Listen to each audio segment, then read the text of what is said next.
service patrimoine et tourisme de Vilaine Commune et je suis aujourd'hui accompagnée par Jade. Oui, et moi je suis Jade Batal, je suis chef de projet à Seine-Saint-Denis Tourisme, qui est l'agence de développement touristique de la Seine-Saint-Denis et qui co-organise tout un tas d'événements sur la plateforme Explore Paris, sur laquelle vous êtes en majorité inscrits aujourd'hui pour le parcours en salle avec Benoît et Noémie. Et donc nous sommes ravis maintenant, moi et Jade, de poursuivre les échanges et de commencer d'animer cette table ronde qui sera consacrée à la diffusion du concept des cités-jardins et à l'évolution de l'intérêt, de la reconnaissance qui est portée à ces ensembles urbains au fil des décennies. Mais tout d'abord, je laisse nos intervenants se présenter. Catherine Bertrand et Sébastien Jacot. Catherine. Bonjour à tous et à toutes. Donc, merci de m'avoir invité. Puisque nous sommes des enfants de l'association d'Île-de-France des Cités-Jardins. Nous sommes des enfants, puisque les printemps des Cités-Jardins, nous sommes déjà dedans. Pour vous dire quand même que ça a fait des petits, et donc on est très fiers de s'afficher déjà dans le collectif. Donc Catherine Bertram, je suis directrice de la mission de bassin minier Nord-Pas-de-Calais, en fait, qui est une agence publique créée il y a 25 ans, on va dire dans le dernier cycle de reconversion lourde. Le bassin minier, c'est une reconversion de plus de 40 ou 50 ans, sur 300 ans d'exploitation minière. Première concession de Louis XV, dernière gaillette de charbon remontée en décembre 1990. Donc on a été créé en même temps que les communautés d'agglomération, dont je salue un des présidents ici, l'une de nos communautés d'agglomération, que vous allez entendre, puisque, comment dire, guest star, donc la communauté d'agglomération de la Porte du Hainaut, qui est plutôt la partie valenciennoise, donc la partie plus vers la Belgique, qui est là aujourd'hui.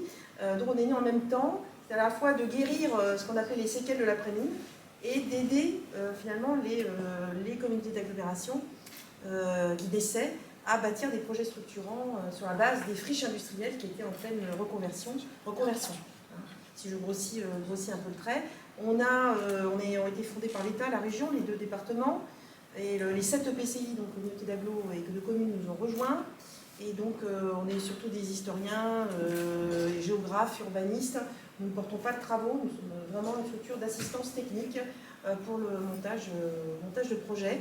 On a cette particularité de gérer depuis 2012 un trésor de l'humanité qui est d'avoir obtenu l'inscription sur la liste du patrimoine mondial du bassin minier, par un site en tant que tel, par exemple, mais ni un monument, mais du bassin minier comme paysage culturel évolutif vivant, qui est le poids des mots, le choc des mots. Et les cités-jardins sont une des cellules souches de ce grand paysage, puisque sur 353 éléments que vous voyez à l'écran, c'est une peau de léopard en rouge, ce qui est inscrit sur la liste du patrimoine mondial, ce qui porte la valeur universelle exceptionnelle. Eh bien, vous avez 124 cités linéaires, 70 000 logements dans ces ensembles-là de micro-paysages. Donc là, on entrera plus dans les détails après, mais on ne gère pas un site, on n'est pas propriétaire, on gère une inscription. Voilà, un bien collectif, je vous le dis bien, qui doit être géré collectivement. Merci beaucoup Catherine. Et Sébastien, peux-tu te présenter et nous dire dans quel cadre tu as été amené à travailler sur les cités-jardins? Ok, très bien. Bonjour à toutes et tous et merci beaucoup. Ça me permet de présenter. J'ai un peu une double casquette aujourd'hui puisque je suis enseignant-chercheur, maître de conférences en géographie et aménagement à l'université Paris 1 Panthéon-Sorbonne. On est d'ailleurs dans un lieu qui désormais est un lieu de travail quotidien pour les enseignants-chercheurs de Paris 1, campus Condorcet, inauguré 2019-2020. Et je suis par ailleurs membre, alors pas individuel, mais représentant ma structure, mon université, au sein de l'association régionale des cités-jardins d'Île-de-France, qui comporte plusieurs types de membres, des membres on va dire de droit, les collectivités territoriales au sein desquelles se trouvent des cités-jardins dans le périmètre de la région, des bailleurs sociaux également, dont le patrimoine est composé de logements sociaux de cités-jardins, et des universités, écoles d'architecture, du paysage. Donc Université Paris 1 qui, dès la création de l'association en 2015, participe, et donc à ce titre, je représente donc l'université à la fois au conseil d'administration et au bureau. Alors pour quelles raisons Alors, je n'ai pas fait ma thèse sur les cités-jardins, plutôt sur d'autres questions patrimoniales dans d'autres continents, au Chili et puis en Europe, en Italie notamment. Mais en tant qu'enseignant, je coordonnais des ateliers terrain où nos étudiants de master tourisme et patrimoine, donc je suis par ailleurs aussi directeur de l'IREST, qui est l'Institut de recherche et d'études supérieures du tourisme au sein de l'université.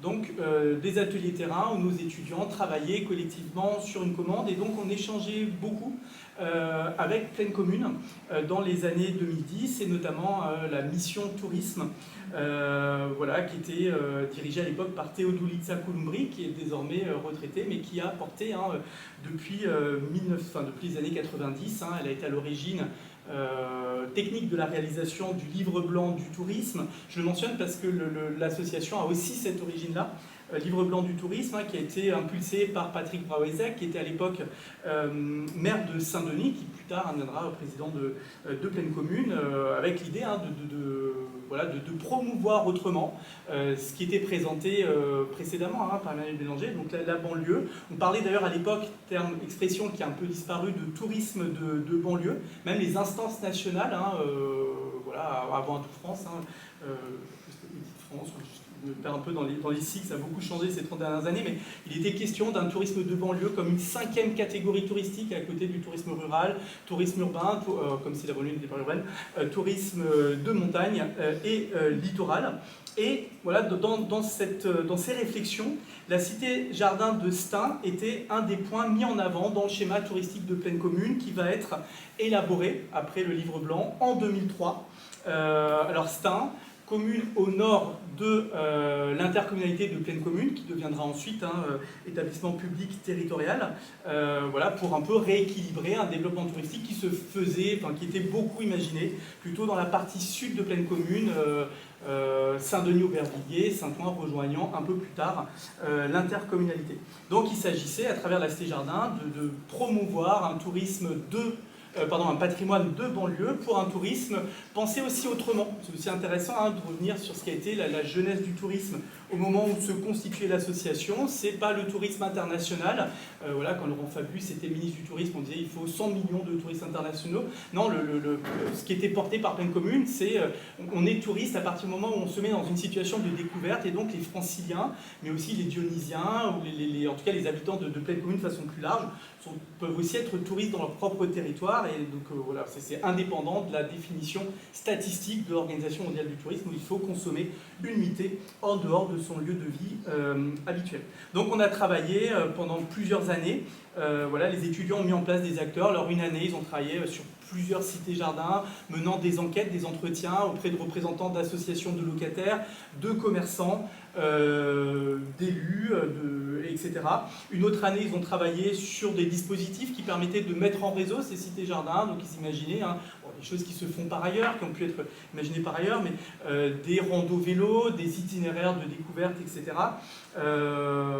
Et donc en parallèle aussi, pour finir, ça va être trop long, je menais des recherches sur ces questions de tourisme en banlieue, et j'ai échangé à l'époque avec Maud Baccarat, qui était chargée de valorisation touristique à la Cité-Jardin de Stains, puis pour les cités-jardins de Pleine Commune, et on voit à travers l'intitulé de son poste qu'on est passé d'une politique centrée sur une cité-jardin à un élargissement à l'ensemble de Pleine Commune, et puis de l'Île-de-France aussi, puisque dans le même temps, d'autres territoires mettaient en place des initiatives sur Rennes, par exemple.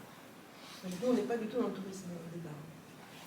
C'est vraiment une conséquence, c'est un phénomène récent dans le Médispose, parce que je pense que Émeric parlera de très performant office de tourisme, de l'apport du Hainaut et des événements qu'on fait, mais c'est un phénomène émergent, quoi. Ça a 15 ans, on va dire.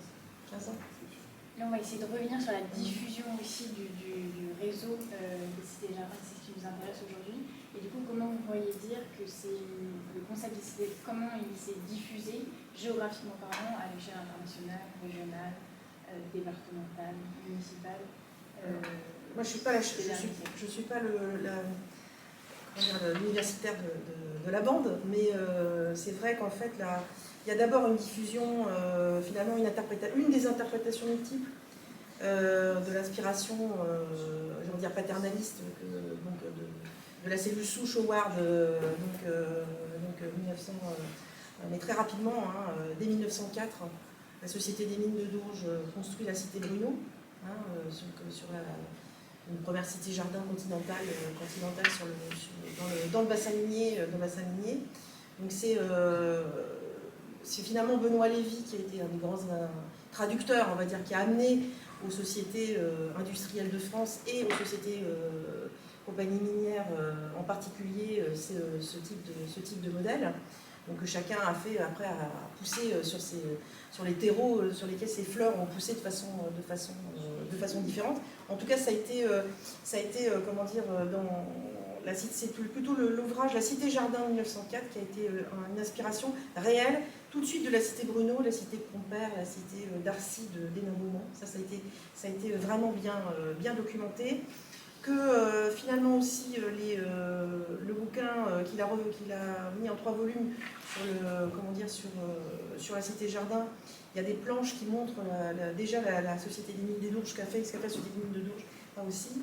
Et on a retrouvé aussi un professeur d'architecture qui a fait un recueil en 1912, Gaston Le Foll, qui montre déjà aussi 11 planches de la cité Bruno, qui a eu donc une grande postérité, puisque Paul Albert le prend à bord et va en 2019 en Égypte, donc exporter aussi ce type de cité-jardin donc pour une compagnie exploitant le canal de Suez. Donc il y a quand même une filiation qui est là. Mais évidemment, il y a aussi la revue L'Illustration qui a beaucoup compté, 1929. Les expositions universelles bien connues, que vous connaissez certainement par cœur, avec celle notamment de 1967 et surtout celle de 1900, qui sont aussi des vecteurs de circulation de techniques et de modèles. Évidemment, vous l'avez dit, donc la Fabienne Society et le Musée Social qui ont été aussi une sorte de ternaire d'émulsion qui a finalement aidé à la diffusion que nous finalement on redécouvre. Parce qu'en clair, quand je dis qu'il y avait un petit côté, même pour les chercheurs terra incognita, longtemps sur ce qu'on était, sur ce que nous étions en matière d'apport de petites pierres au patrimoine des cités-jardins, dont même une de nos étudiantes s'est lancée dans la cartographie. Même si moi, plus j'avance, plus je ne sais plus ce que c'est qu'une cité-jardin. Je crois que tu en as mis 24 dans le Pas-de-Calais, nous on en a compté 53. Dans le Nord et Pas-de-Calais. Évidemment, c'est comment on les traite. Évidemment qu'il y a des hybridations. Nous, c'est sûr on est un livre ouvert de 150 ans sur l'habitat patronal, du coron jusqu'au logement moderne. Il y a eu des hybridations évidentes entre cité pavillonnaire et cité jardin. Simplement, on s'est livré pendant 2 ans et demi, 3 ans à un inventaire de toutes nos cités, 563 cités minières. Après qu'on a passé au crible de critères et de classification par rapport aux approches urbaines, etc., et architecturales, qui a abouti à ce classement où les cités-jardins à notre forme, c'est 53, 9% du parc. Mais là-dedans, il faut déjà l'assouplir, parce qu'il y a déjà des cités, des modèles qui sont hybrides. Donc là, finalement, il y a un nous, pour le coup.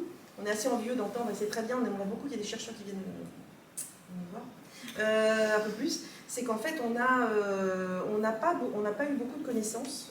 Là, je vous dis ce qu'on a ramassé, mais c'est un peu encore une terre incognita. Parce qu'en fait, les ingénieurs, les architectes dans les compagnies des mines, il y en avait 18, compagnies des mines, qui se répartissaient les 43 concessions. On ne s'appelait pas architecte, ça s'appelait ingénieur. C'était plus chic à l'époque. Donc voilà. Les ingénieurs, il y avait des ingénieurs qui étaient des architectes, et en fait on ne connaît pas forcément leur nom. Donc il y a un travail sur les archives, et un travail de connaissance qui est colossal à faire. Donc on commence à avoir des petites souris ici ou là qui viennent nous aider, mais on commence à avoir des petits trésors. Longtemps on n'a pas eu de nom, on savait que c'était la Société des mines, Compagnie des mines, qui exposait ses modèles. Et là, on sait qu'il y a Eugène Poubelle, qu'il y a Louis-Marie Cordonnier qui a fait de très très beaux équipements, notamment. On a des équipements collectifs à l'intérieur des cités qui sont colossales, qui sont colossaux et qui posent d'ailleurs des problèmes d'entretien, n'est-ce pas, Mussolini, avec un presbytère qui brûle, et un diocèse rétif. Et des paroissiens pas clairs. Donc on a des équipements qui posent de gros problèmes aussi. Donc, mais c'est une de nos richesses. Et donc on a un travail de connaissance avant même de diffusion et de médiation. Parce que moi je pense qu'on a la médiation aussi scolaire, la médiation sous toutes ses formes à faire, notamment par rapport aux habitants, puisqu'on a des habitants qui sont là, qui sont déjà là, qui sont nés là, et on a beaucoup d'habitants qui viennent habiter d'ailleurs, qui n'ont pas de lien avec cette mine qui a fermé depuis les années 70, 80, etc.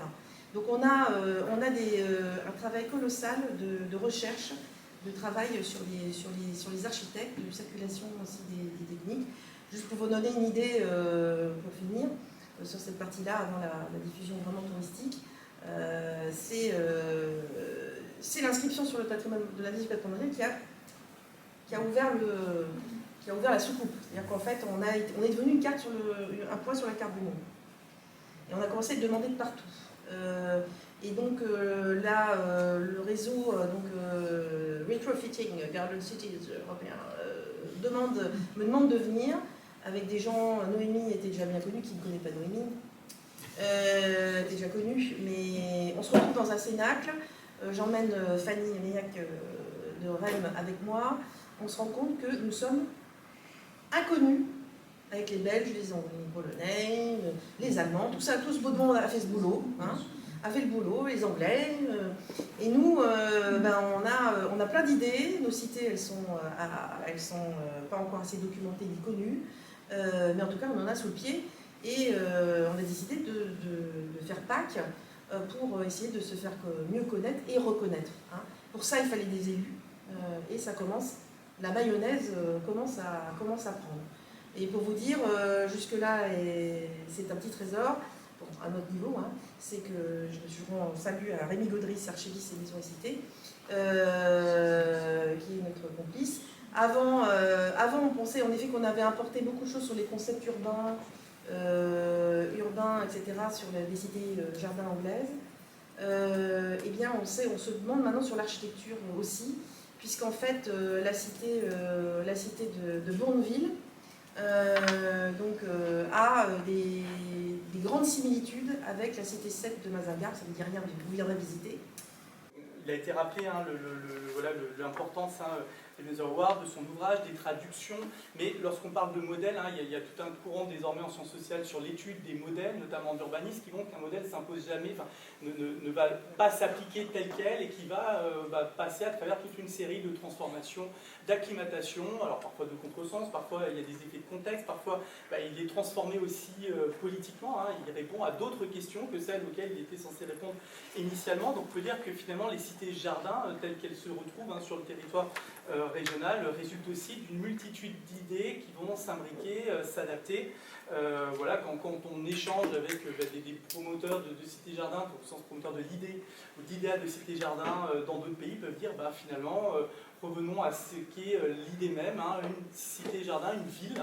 Or, beaucoup de cités-jardins sont plutôt des quartiers. Donc, peut-on parler de cités-jardins? Doit-on parler de quartiers-jardins à l'inverse? Alors, lorsqu'il y a des équipements, lorsqu'il n'y a pas d'équipements, c'est aussi tout le sens de ce que présentait Jade Lévy, qui a son travail de mémoire, de réfléchir. Finalement, il y a une extension importante de ce qui va être identifié comme potentiellement cité-jardin.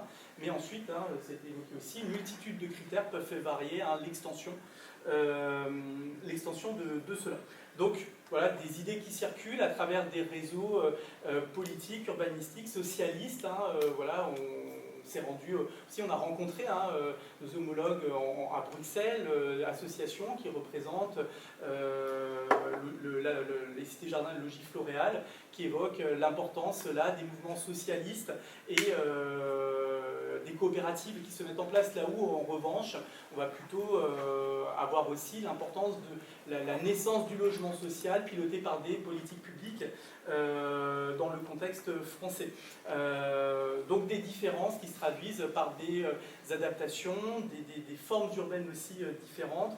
Et voilà, cette expression qui restera à discuter dans le cas de l'Île-de-France. Et là, je prends ma casquette association parce que je m'appuie aussi sur toute l'intelligence collective au sein de l'association. On a la chance d'avoir avec Benoît qui est sur le côté là un spécialiste donc, de cette histoire des cités-jardins.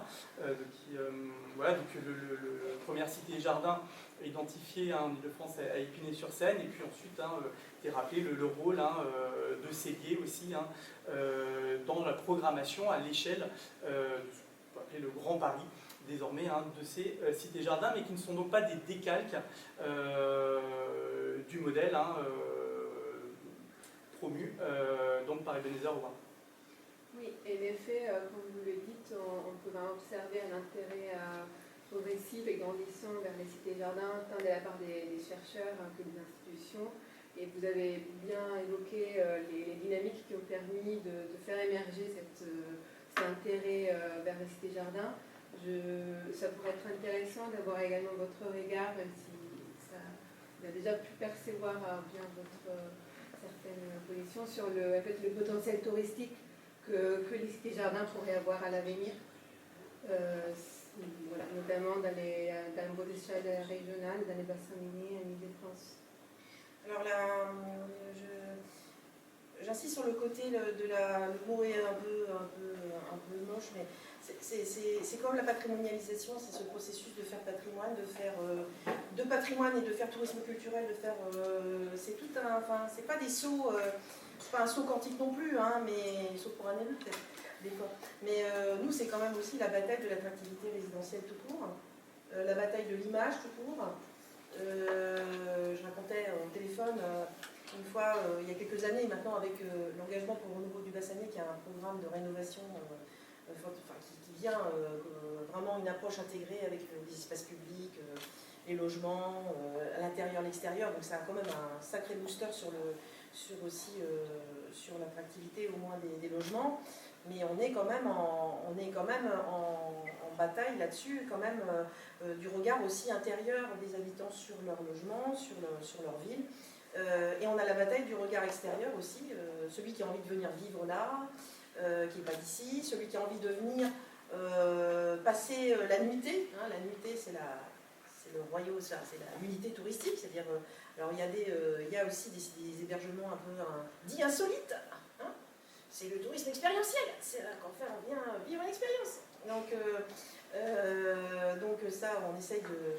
Le slow tourisme, pour du vélo, le vélo est roi chez nous. C'est le grand projet politique, le vélo, c'est partout, le vélo. Chez nous dans le Nord, c'est très bien le vélo.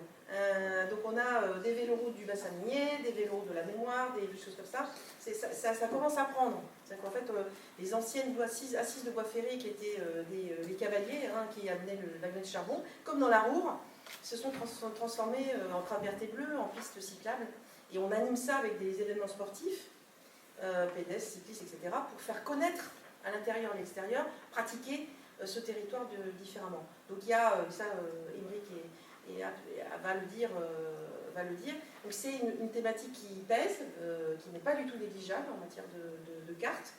Dans la partie du bassin minier, on a aussi le moteur du Louvre-Lens, le Louvre qui s'est installé à Lens, qui vraiment n'est pas un ovni au sens que les gens, avec l'effet TGV, viendraient visiter le musée, puis se barrent, parce qu'à Lens, il y a le TGV,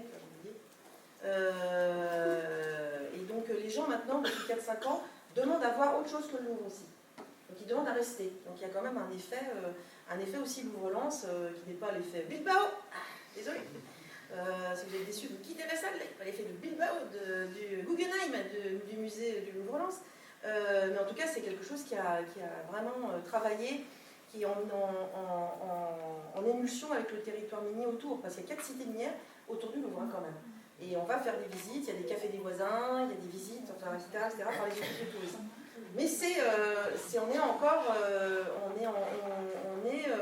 on est dans une espèce de période où il faut gagner les deux, l'attractivité sociale, résidentielle, et puis et bien sûr aussi le regard extérieur qui compte tellement, économique et bien sûr touristique. Ça c'est un peu notre double combat. Mais faire patrimoine, faire tourisme culturel, ça se claque pas, ça claque pas d'un moment d'un doigt. Moi j'ai assisté à la première visite touristique qu'a connue Lens. il y a 20 ans. Il y avait des dames qui faisaient leurs courses, qui s'arrêtaient avec leur chariot. Il y avait l'office de tourisme de l'époque qui avait mis la pro avec le petit micro là, pour faire la visite, parce qu'il y a de l'art déco à Lens aussi, vous ne savez pas ça. Mais si vous savez, l'art déco à Lens, il y a de Louvre, il y a plein de choses. Et il y avait des gens qui s'arrêtaient, qui disaient « c'est pas vrai, on se pince, c'est des touristes ». Donc si vous voulez, faut pas non plus, on n'est pas les Seychelles, on ne peut pas être les Seychelles non plus. Mais c'est quelque chose qui est récent dans notre paysage, 10-15 ans, et qui accompagne ce faire patrimoine, faire patrimoine et faire tourisme culturel. En plus, je pense, c'est une question que certainement vous gérez vous, quand on amène des gens visiter une cité minière, on n'est pas en safari urbain. Hein. Il y a des gens, ils sont curieux, ils viennent à l'Ange-Porte de Jardin. Ça doit se gérer, ça. Moi, je sais pas, je ne suis pas dans le tourisme, mais c'est aussi une type de visite, je trouve. Nous, les cités minières, on entre chez les gens. J'ai un peu senti ça à Stein, quand on a visité, le plaisir de visiter. Mais je trouve que c'est un terrain spécial quand on... Non ou pas? C'est une sorte de... Enfin, je sais pas, voilà. Voilà où on en est, mais... Hein? C'est un patrimoine à visiter. D'où l'importance de la co-construction avec les habitants. Voilà, je pense que c'est important. Je pense vraiment. Alors, pour poursuivre, c'est vrai que la première réponse, je rappelais un peu le contexte à pleine commune de naissance d'une politique touristique qui s'appuie sur le patrimoine. Alors, dans mon laboratoire, Margaret Barbas, qui en est la directrice, elle soutient l'idée que souvent le tourisme est moteur de patrimonialisation. Le tourisme, il ne vient pas après, mais il peut venir avant la patrimonialisation. Mais pour le coup, dans le cas des cités-jardins, on va dire qu'on aura en Ile-de-France une chronologie un peu différente. Les dispositifs de protection commencent dans les années 70, notamment à Stein en tant que site. Et 70, c'est pas anodin, hein, c'est la période aussi où du grand ensemble, hein, Circulaire Guichard, fait l'objet de critiques. Et donc on se penche vers d'autres formes urbanistiques qu'on va peut-être regarder à nouveau dans des formes qu'on estimait désuètes ou passées pour y trouver de nouvelles inspirations. Donc un regard nouveau sur les cités-jardins à partir des années 70, qui est lié aussi à une réflexion nouvelle sur les modes de construire, d'urbaniser et d'habiter. Suite à voilà, ces éléments, je relisais hein, la contribution de Thierry Rose dans les actes du colloque qui avait été organisé à Suresnes par l'association des cités-jardins pour le XXIe siècle, point d'interrogation, et Thierry Rose rappelait voilà, son travail lorsqu'il sortait un peu de ses études et commençait à travailler au sein de Gaorif. On lui avait confié une étude sur les formes des cités-jardins et donc il regardait 50 ans après ce travail en disant finalement voilà, c'est peut-être le point de départ d'un intérêt, d'une redécouverte des cités-jardins qui a un intérêt urbanistique, professionnel et qui a un questionnement sur les façons de bâtir et d'habiter.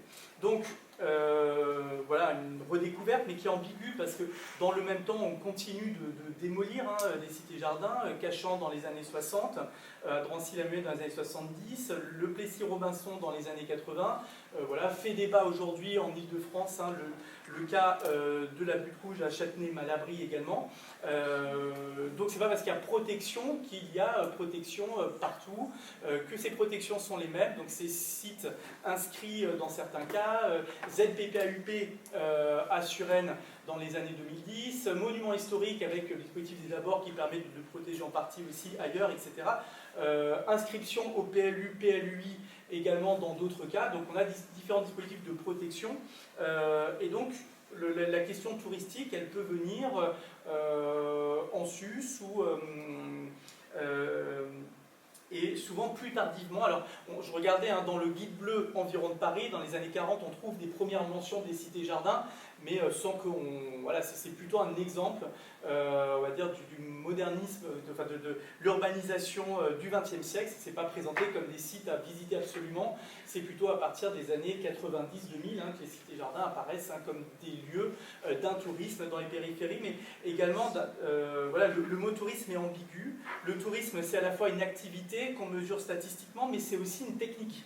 Le tourisme, c'est une technique, par exemple, j'ai vu beaucoup d'associations militantes utiliser la carte postale, qui est un objet touristique par excellence, pas pour qu'on les achète et on les envoie, mais pour dire voilà, ce lieu a de la valeur et il convient de le protéger. La visite guidée, c'est aussi un instrument parfois de militantisme pour faire découvrir des éléments qu'on estime en difficulté. Donc quand on parle de tourisme, c'est parfois des politiques d'attractivité, ce qui a été évoqué, et c'est parfois des politiques de reconnaissance d'une valeur et qui ne s'adressent pas à des touristes au sens classique, mais qui s'adressent à tout un ensemble de personnes qu'on cherche à convaincre ou à convertir sur l'importance ou la valeur patrimoniale. Et là, les habitants peuvent être eux-mêmes touristes chez eux ou être acteurs de cette mise en tourisme. Voilà, peut-être que Noémie pourra en parler. Hein, des visites par des habitants ont pu être organisées, notamment à Demain. Demain, voilà. C'est du timing. Et je vois que, et parmi nous également, Marian qui était...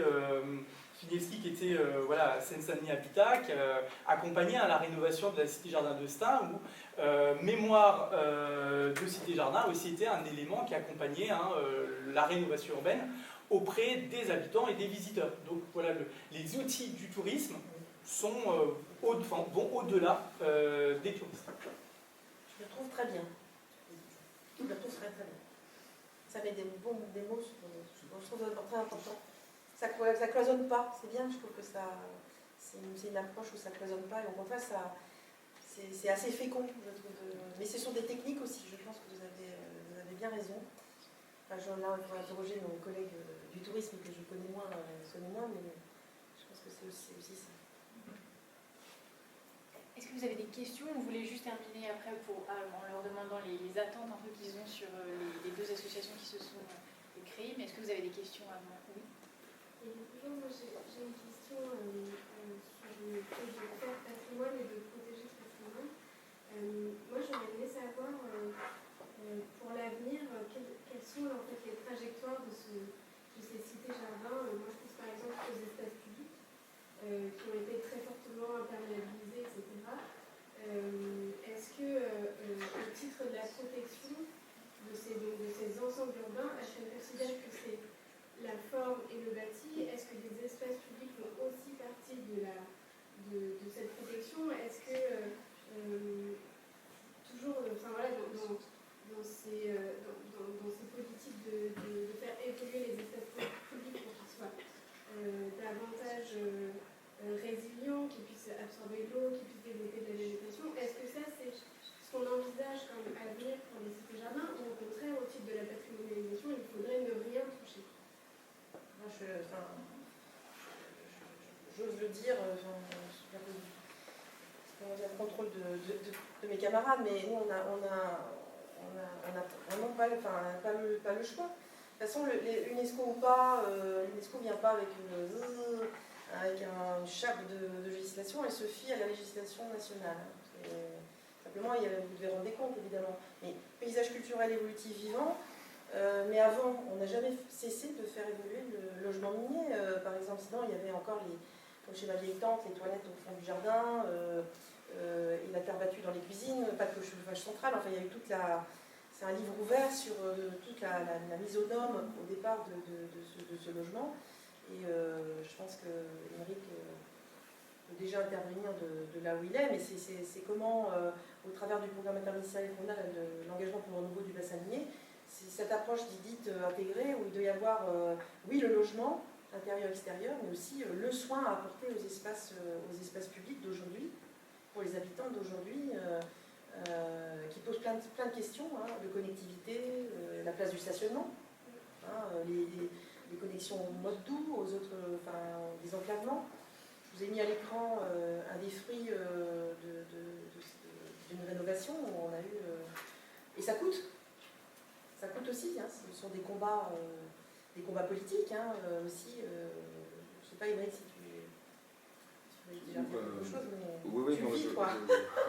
Alors, je partage votre question, elle est profondément juste parce que comment on se saisit de cet héritage patrimonial pour en faire un enjeu des transitions, notamment des transitions écologiques. Et à travers la requalification des espaces publics dans leur fonctionnalité, leur spatialité, mais également dans leur, dans leur lien avec les enjeux environnementaux d'aujourd'hui, notamment sur les îlots de fraîcheur, sur la préservation de la ressource en eau et donc et qu'il ne faut surtout pas opposer patrimoine